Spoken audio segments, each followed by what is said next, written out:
Le Cercle RH et un grand entretien aujourd'hui avec Eric Albert, fondateur de YouSide. On va parler du management, de la transformation en profondeur du travail, de la transformation aussi de la relation des collaborateurs avec leur travail. Bonjour Eric, Bonjour. Ravi de vous accueillir. Vous êtes un habitué de Bismart, de l'émission Smart Job et d'autres émissions. Alors vous êtes éditorialiste, vous signez très régulièrement des papiers dans les Échos, écrivain. Alors on va reprendre les titres de vos livres. Je vais essayer de les présenter de manière un peu chronologique parce que quand on voit le travail que vous avez fait sur le plan de l'écriture, en fait, vous aviez senti tous les sujets d'actualité qu'on traite aujourd'hui là et qui sont des sujets brûlants, 2012, 2010, pouvoir partager le pouvoir, c'est possible, réinventer l'entreprise. Bon, ça c'était un livre de 2012 chez Albin. Stress.fr, comment l'entreprise peut-elle agir face au stress des collaborateurs? Moi, quand je vois le livre, je me dis, mais c'est un livre de 2020, 21? Non, c'est un livre qui date, pareil, de 2010 ou de 2008. Faites-en moins, Eric Albert, le manager est un psy, édition de l'organisation. Et là, ça devient encore plus intéressant. Le manager est un psy, écrit avec Jean-Luc Emery. Ça, vous le sortez en 98, vous avez le prix RH avec, et il ressort revu, corrigé, mais c'est pire que ça. C'est-à-dire que quand vous avez repris le livre avec votre co-auteur, le titre, vous l'avez validé, vous vous êtes dit, le manager, ok, ça marche. L'intérieur du bouquin, ça collait plus. Qu'est-ce qui s'est passé entre 98 et le prix et aujourd'hui? Tout a changé. Absolument tout. Et en relisant le livre, on était parti à la demande de l'éditeur pour le réajuster. Et en relisant, on n'était plus d'accord avec nous-mêmes sur rien. Donc vous-même, j'exagère. Vous aviez quoi, pivoté? Vous aviez évolué? C'est-à-dire que les sujets étaient très différents. Les sujets, quand on était dans les années 98, l'énorme problème était comment est-ce que le manager passe du rôle d'expert à celui de manager. Et en fait, beaucoup des managers étaient ce qu'on dirait nous des contremaîtres, c'est-à-dire des gens qui restaient experts et qui ne s'intéressaient pas aux individus. Cette mutation, tout le monde l'a comprise. Et pourquoi le manager est un psy? Parce que la matière du manager, c'est l'humain. Oui, le dire à l'époque, c'est une révolution parce que l'homme était considéré comme un outil qu'on utilisait. Et là, le chemin s'est fait, début des années 2000, tout le monde a compris que la plus grande richesse, c'est les hommes, etc., et qu'il faut comprendre les individus. Mais la problématique aujourd'hui, elle est extrêmement différente, puisque le rapport de force entre les salariés et l'entreprise s'est complètement rééquilibré. Pour ne pas dire inversé, presque. Voire inversé dans certaines circonstances. Ouais. Que le lien à l'entreprise n'a plus rien à voir. Que la façon de travailler et ce que j'attends de ce que me donne l'entreprise, ça n'a rien à voir. En 98, personne ne parlait de raison d'être. C'est vrai, c'était un mot qui n'existait pas. Ça n'existait pas. Oui, c'est vrai. Donc on disait qu'il faut donner du sens, ok, bon, très bien, un peu. Enfin bon, c'était accessoire. Dans une école de commerce, les jeunes qui sortaient d'une école de commerce ne se posaient pas la question de savoir si c'était utile à la planète. Ils grimpaient l'échelle de la hiérarchie, avançaient, fonçaient. Voilà. Ouais, on voit bien qu'aujourd'hui, cette question de comment est-ce qu'on interface l'inspirationnel d'un côté, l'opérationnel qui est de ma vie quotidienne. L'inspirationnel, c'est ce qui me donne de la fierté, qui me porte, qui fait que j'ai un souffle qui m'habite. L'opérationnel, c'est la cohérence entre ce qu'on me demande et les moyens qu'on me donne et les gens qui sont autour de moi. Et l'émotionnel, qui est ce que je ressens, mon feeling quotidien et comment je ressors le soir de mon boulot. Mon envie, mon désir. Exactement. Ou ma peur, mon inquiétude. Ou mon désengagement. Mon désengagement. Eh bien, ces trois dimensions-là, aujourd'hui, le cœur de l'entreprise, c'est comment vous articulez ça. C'était pas le sujet à l'époque. C'était à qui, en fait, à l'époque? On recrutait on se posait pas ces questions, on n'avait pas les questions, beaucoup moins les questions de l'utilité de l'entreprise. Le B Corp n'existait pas. Certification extrêmement difficile à acquérir, d'ailleurs. Très difficile à acquérir, mais dont on voit bien, ce qui est très nouveau, c'est comment on équilibre les parties prenantes dans l'attention qu'on a vis-à-vis d'elles. Tout ça n'était pas des sujets, c'est devenu des sujets. Donc vous avez revu, réécrit, donc c'est même pas une... Ah, on a réécrit à Vous n'avez pas retoiletté votre livre, vous avez réécrit À de fond zéro. en comble, donc cette nouvelle version qui sort et qui est sortie chez Erol. Et j'ai un psychiatre sur le plateau, et c'est vrai qu'en préparant l'émission, vous êtes déjà venu, et c'est vrai qu'à l'époque, je vous avais présenté comme le fondateur de YouSide, comme un conseiller d'un cabinet, mais j'avais pas vraiment osé parler de psychiatre, parce que dans mon inconscient, et sans paraphraser ce que vous a déjà demandé Stéphane Soumier, parce que j'ai ressenti la même chose, je me dis, psychiatre, c'est l'entonnoir sur la tête, c'est la blouse blanche, c'est cette espèce d'établissement avec des gens un peu dangereux qui nous font peur. Je me dis, qu'est-ce que vient faire un psychiatre, et qui a consacré une partie de sa vie professionnelle, avec des cadres, des managers, des décideurs? Racontez-moi, comment... Parce que vous partez de loin quand même. Hein. Il amène deux choses. Il amène une approche scientifique de la compréhension des comportements et du jeu relationnel. Or, pas se tromper. Quand on est un cadre d'un certain niveau, ce qu'on appelle un haut potentiel, tout votre avenir se fera. Donc quand vous êtes à ce niveau-là, vous êtes intelligent, vous êtes international, vous avez un bon track record, vous avez déjà fait tout ça. Ça, c'est acquis, ça. C'est acquis. Mais c'est acquis, Dieu merci, pour la plupart des gens qui sont à un certain niveau. Tout le reste se fait sur les comportements. Et là, c'est chez vous, là. Enfin, je veux dire, c'est... Et là, Bah oui. comment on travaille dessus de façon scientifique? Bien sûr. Et vous voyez, parce que on est sur ces sujets-là, la plupart du temps, les gens racontent n'importe quoi. Et le nombre de théories loufoques qui peut exister sur ces sujets-là, il y en a à l'appel.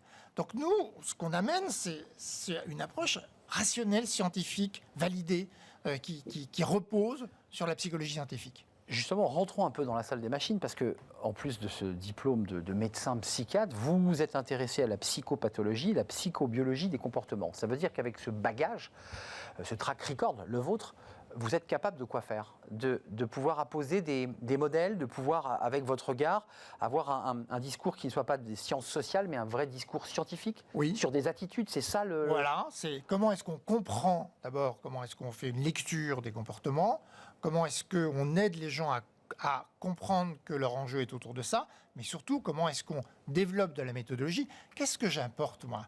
Moi, je suis psychiatre comportementaliste, donc dans mon métier, je travaille sur l'anxiété. Enfin, Vous avez travaillé sur le stress, l'anxiété. Sur l'anxiété. Et donc, comment est-ce que j'aide un anxieux qui a une émotion très très forte, par exemple quelqu'un qui est agoraphobe, qui n'arrive pas à sortir de chez lui, qui a une émotion très très forte à l'idée ou qui a une phobie sociale, qui ne peuvent pas aller dans les endroits où il y a du monde.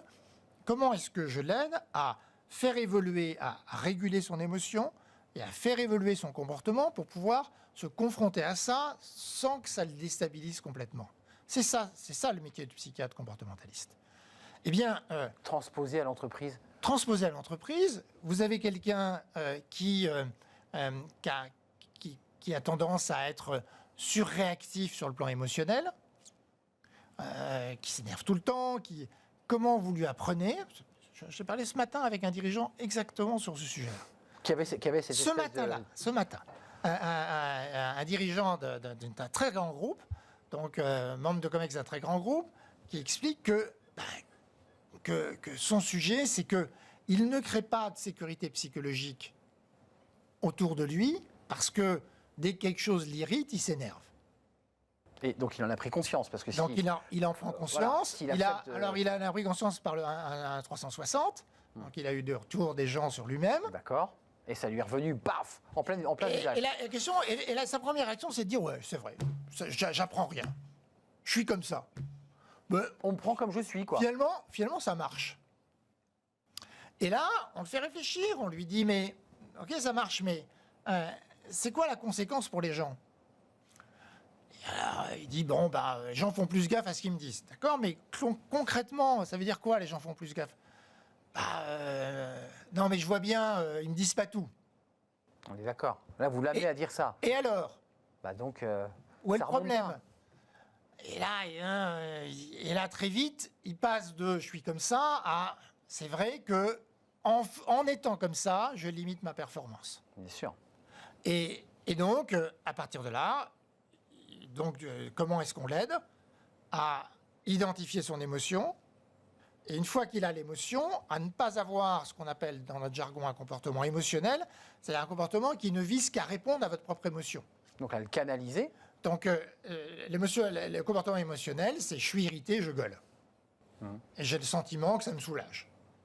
Ça me défoule, quoi. Et alors, pourquoi est-ce que c'est émotionnel? C'est parce c'est seulement centré sur ce que je ressens et c'est complètement indépendant de l'effet produit. Or, un dirigeant, son sujet, c'est quel effet il produit sur les autres. Bien sûr. Donc pour ça, il faut qu'il soit clair sur l'effet qu'il veut le produire. Déjà. La plupart du temps, il n'y a pas réfléchi. Mais Parce que c'est émotionnel et qu'il est dans les espoirs de spontanéité. Alors, mais même à l'avance, il ne se dit pas je veux produire tel effet, il est spontané. Et la spontanéité, ça nous limite. Donc, il doit savoir quel effet il veut produire. Et puis, une fois qu'il sait quel effet il veut produire, comment, quand il est irrité, il arrive à produire quand même, avoir ce qu'on appelle, nous, un comportement stratégique, c'est-à-dire avoir l'effet que je veux produire sur l'autre. Et donc à contrôler. Et donc, vous voyez, à quoi ça sert d'être psychiatre? C'est d'être très méthodologique pour aider quelqu'un à évoluer là-dessus. Juste par rapport à vos clients, parce que j'ai vu que notamment vos deux dernières tribunes, l'une qui parle de la manière dont Poutine a été mal informé et qui ramène à cette question-là d'ailleurs, pensant qu'il allait envahir l'Ukraine en 3 jours, et il s'aperçoit que ce n'est pas le cas. Et ça revient à ce que vous nous dites. Exactement. Mal informé, les gens ont peur de l'informer et le laissent aller dans le mur. Ah, exactement. C'est ça ce que On vous lui évoquez. dit ce qu'il a envie d'entendre, parce que c'est trop dangereux. Ah oui. Si je lui dis pas ce qu'il a envie d'entendre, c'est que je suis un opposant. Donc, je suis menacé illico. Donc, et ce faisant, évidemment, ça conduit à l'erreur. Et on le voit dans l'entreprise où il y a parfois des sortes de collaborateurs courtisans qui trouvent formidable sans jamais challenger le décideur et au final la boîte va pas. Il y a presque toujours. Non mais je restais, je mettais un peu de marge. Alors ça dépend un peu des dirigeants, mais c'est compliqué pour un dirigeant. Éviter ça est très compliqué. On est d'accord. Et puis dans une autre tribune, vous évoquez alors une chose intéressante, c'est le débat de la grande démission et qui revient finalement au cran en dessous. C'est-à-dire qu'on quitte le COMEX, là vous accompagnez des décideurs, des dirigeants, ceux qui ont le pouvoir suprême, j'allais dire. Puis en dessous, il y a les corps intermédiaires, les managers. J'aimerais qu'on s'y arrête un instant parce que vous y intéressez, vous dites qu'ils doivent être des psys et il y a déjà des études qui sortent sur la grande démission aux États-Unis et on voit quand même qu'une des causes, c'est pas uniquement les bas salaires, dit cette étude, c'est en particulier le management toxique. Oui. Et ça alors pour le psychiatre, c'est un sujet d'investigation formidable. Voilà. Parce que tout le monde pense que la grande démission, c'est un sujet de salaire, et les salaires ont beaucoup augmenté aux États-Unis, et les études montrent que c'est pas une question d'argent. Exactement. Les études montrent que c'est avant tout une question de qualité de vie au travail, de mode de management, de respect qu'on a vis-à-vis des individus, de leur capacité à se développer et, toujours pareil, de se sentir utile à quelque chose. Et donc, de fait, ça met le management de proximité en première ligne. Mais le management de proximité, il ne faut pas se tromper, on ne peut pas lui demander de changer si l'ambiance globale de l'entreprise change. Que lui-même est victime de Évidemment, si j'ai pas d'inspirationnel dans cette entreprise, si on n'accorde pas d'importance à l'émotion des acteurs, et que dans le domaine opérationnel, on le met en contradiction permanente en lui disant il faut que tu baisses les coûts et que tu augmentes ta production, évidemment, ça le met dans une double contrainte impossible. Donc, de fait, ce qui est absolument clair, c'est que tout le monde se pose aujourd'hui cette question, indépendamment de la grande démission. Tout le monde a la question de la rétention. Tout à fait.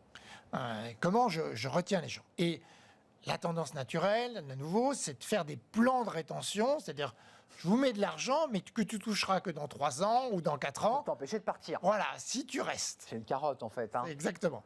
Et à mon avis, on est à côté du sujet. Le sujet, à nouveau, de la rétention, c'est comment je crée un net promoter score des salariés qui fait que quand je suis dans un dîner, je dis mais moi je travaille chez YouSide et non mais moi tu me proposes 20% de plus, je n'irai pas. Les ambassadeurs de leur entreprise dans leur vie sociale. Exactement. Et qu'ils soient eux-mêmes porteurs des valeurs de l'entreprise, du YouSide et de quelques entreprises, parce qu'il y a quelques entreprises qui font cela. Qui font cela, et là ça marche du feu de Dieu. Mais quand même sur les managers, parce que vous les avez étudiés à travers le stress, à travers l'anxiété, à travers tous ces sujets qui sont évidemment au cœur de l'entreprise, Est-ce qu'on doit repenser le recrutement des managers? Je m'explique. Aujourd'hui, et vous l'évoquiez tout à l'heure, on prenait des experts dans leur domaine. Il fallait qu'ils soient experts, qu'ils connaissent le marché, le métier. Et on s'est aperçu finalement que ces managers avaient sûrement une grande technicité, mais ils étaient incapables d'ouvrir leurs portes, d'échanger un café, de pouvoir dire et d'être humain. Est-ce qu'il faut repenser même la manière dont on recrute et sur les choix et les critères de recrutement de ces managers? Alors, ce que je crois, c'est que les managers, et plus qu'avant d'ailleurs, le manager aujourd'hui, il est quand même primus inter pares, Oui. et il faut qu'il soit expert, il faut qu'il comprenne, et de plus en plus, les managers sont des gens qui switchent de je fais faire. Hein, c'est le manager qui ne fait que faire et qui a un sujet de légitimité. Donc ça passe pas là, ça passe moins en tout cas. Ça passe beaucoup moins. Porte fermée, il balance des mails quoi. Il faut les deux. Première chose. Il faut être expert mais ce qui est vrai, c'est que le manager, il doit aimer les individus. Et ça, parfois, c'est la partie et le mystère qui lui manque. Le recrutement, c'est là-dessus. C'est que, ok, t'es très bon, t'as toutes les cases. T'es un super informaticien, mais est-ce que t'aimes les individus? Est-ce que t'aimes développer quelqu'un, le faire bouger, lui donner du feedback, le faire avancer, grandir, gérer les désaccords? Est-ce que t'aimes ça? Parce que si tu n'aimes pas ça, et là, par rapport... Parce que la grande différence entre l'expertise et l'humain, c'est que l'expertise, si vous bossez beaucoup et que vous maîtrisez complètement votre expertise, vous êtes très bon, vous êtes sûr. Ça marche à tous les coups. L'humain... c'est pas au psychiatre... ça marche jamais à tous les coups. C'est pas une science exacte. C'est pas une science exacte. Et il faut beaucoup plus d'humilité. Je peux essayer de créer les conditions, je fais le maximum, et parfois il me faut beaucoup de temps, même en me donnant beaucoup de mal pour y arriver. Et puis parfois, il y en a avec lesquels je reconnais que je n'y arriverai pas, et il faut qu'on s'en sépare. C'est-à-dire que si vraiment on n'y arrive pas, il ne faut surtout pas non plus s'accrocher à tout prix. Trouver la bonne distance, en fait. Voilà. Le télétravail, à l'aune de vos travaux, de tout ce que vous avez, parce que vous êtes beaucoup intéressé au stress et aux angoisses, alors on a vu les effets positifs du télétravail, parce qu'effectivement, moins de déplacements, on peut travailler à domicile. Pour ceux qui avaient un jardin, il y a un côté confortable. Et puis de l'autre côté, on a aussi quand même une montée de stress, des burn-out, des maladies psychiques de plus en plus importantes. Vous devez évidemment être traversé par tous ces sujets. C'est quoi? C'est le verre à moitié vide, le verre à moitié plein? Ou est-ce que globalement, le télétravail, c'est quand même meilleur pour le salarié que néfaste? Comment vous situez ça, dans la graduation? Alors, 2 points. D'abord, ça dépend des individus, évidemment. D'accord. Donc, 2, le full télétravail est par essence dangereux. C'est confortable et dépressogène. On se ramollit, quoi. C'est pas qu'on se ramollit, c'est que on perd quelque chose d'absolument central au travail, une grande partie de ce qui est central, qui est le plaisir. C'est que le plaisir, je l'ai dans la relation, je l'ai parce qu'on est là, parce qu'on discute. Mais on serait en Teams... Ça serait moins sympa. Ça serait moins sympa. Je ferais déjà un peu autre chose. On aurait nos téléphones. Et je ne serais pas du tout dans la relation. Et pour vous, c'est ça finalement le sel du travail? Le sel du travail, c'est ça. C'est le jeu relationnel avec les autres. Voilà. Et donc tout seul, effectivement, je bosse, je produis, c'est plus confortable. Mais quel plaisir j'ai eu. Qu'est-ce que j'ai... Comment je me suis nourri de tout ça. Je sors de ma journée absolument épuisé, avoir le sentiment d'avoir eu une journée de tunnel. J'ai eu aucune surprise, aucun aléa. C'était le cas pendant 2 ans. Enfin, les collaborateurs, c'était 2 ans de... Et puis, on parle de stress, etc. Perdons jamais de vue que le premier facteur de régulation du stress, c'est le soutien social. Et le soutien social, c'est le fait d'avoir des gens autour de moi auxquels je peux parler très facilement de ce qui m'arrive. Quand je suis tout seul, vous pouvez toujours dire, tu peux appeler ton collègue. Sauf que personne ne le fait. Parce que le collègue, il n'est jamais disponible à ce moment-là. Quand il est sur le bureau d'en face et qu'il voit que j'ai une tête longue de 3 km... Là, effectivement, on peut s'appuyer. Et là, il me dit, viens, on va prendre un café. Donc il voit bien que... Et puis je vais fumer une clope, je discute avec lui. Et là, j'ai ce soutien social. Et le soutien, c'est fondamental dans ce qu'on vit dans les uns les autres. Si on vit les choses tout seul, je m'assèche. Bien sûr, bien sûr.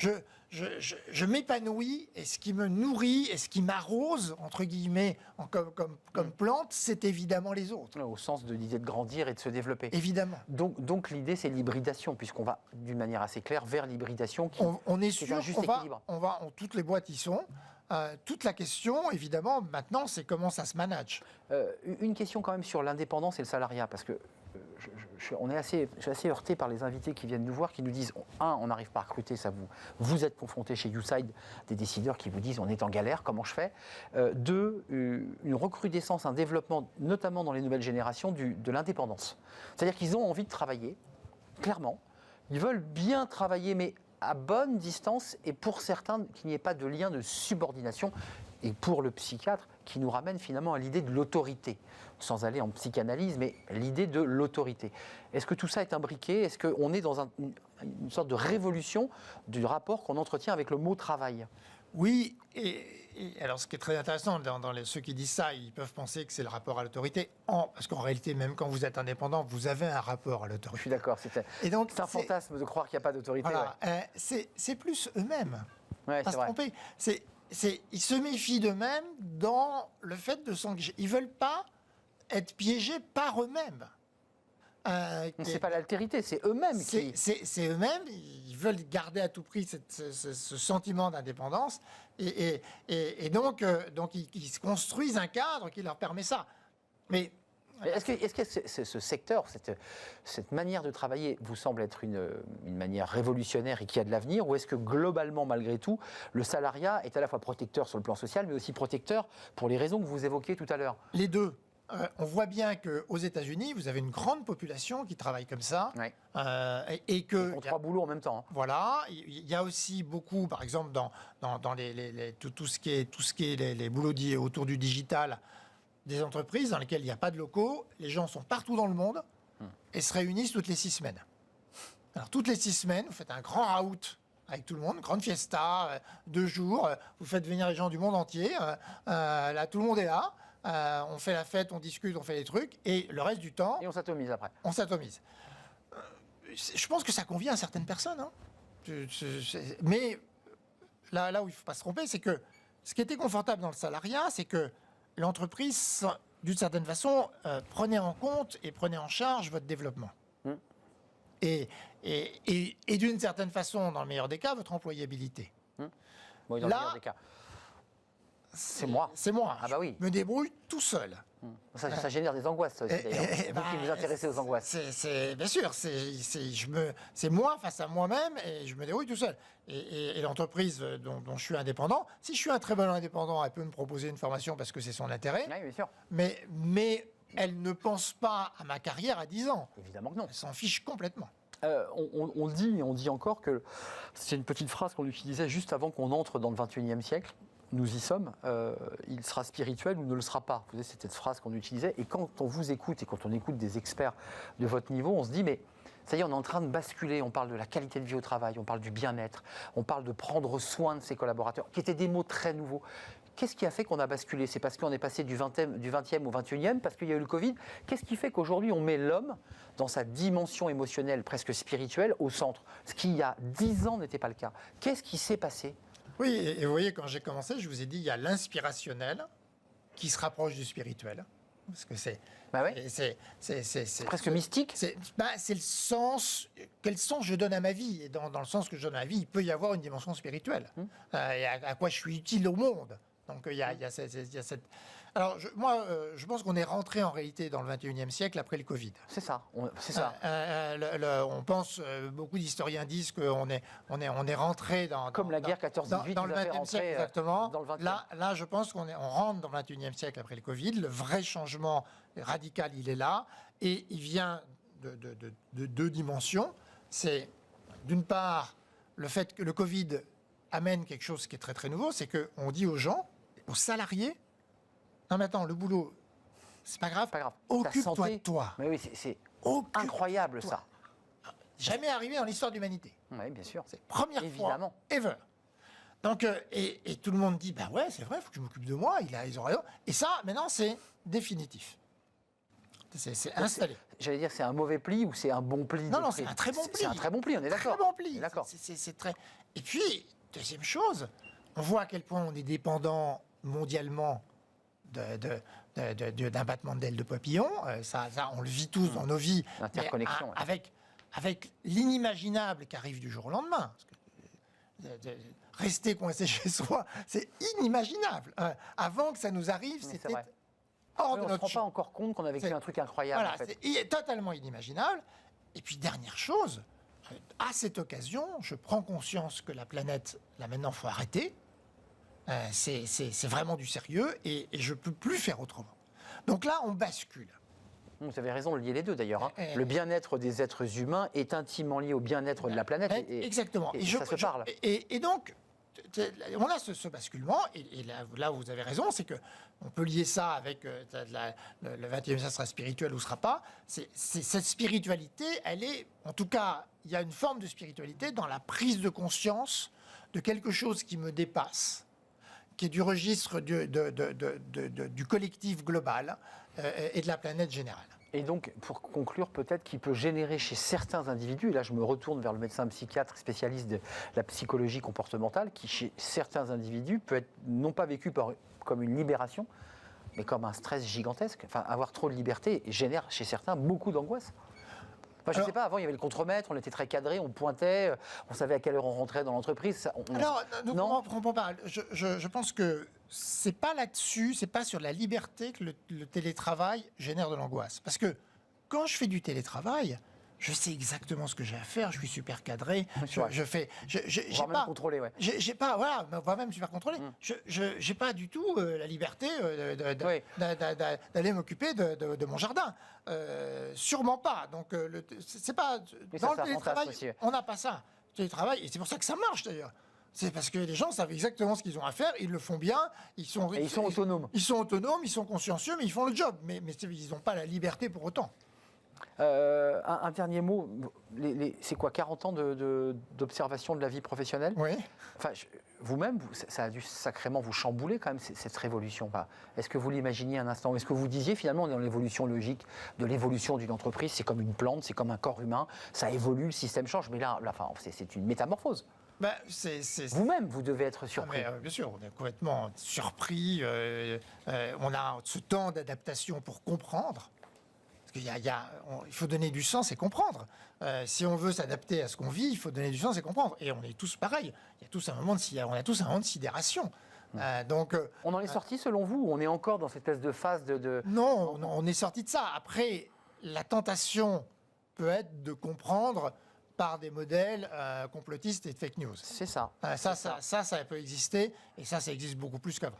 Merci Eric Albert. Penchez-vous sur Le Manager est un psy. Si vous avez lu celui de 2018 qui a eu le prix RH, mettez-le de côté. 98, parce que celui de 2022 est revu, revisité, réécrit en grande partie. Le titre est resté intact, on est bien d'accord. Coécrit avec Jean-Luc Emery. Eric Albert, c'est un vrai plaisir de vous accueillir sur le plateau de Smart Job, fondateur de YouSide.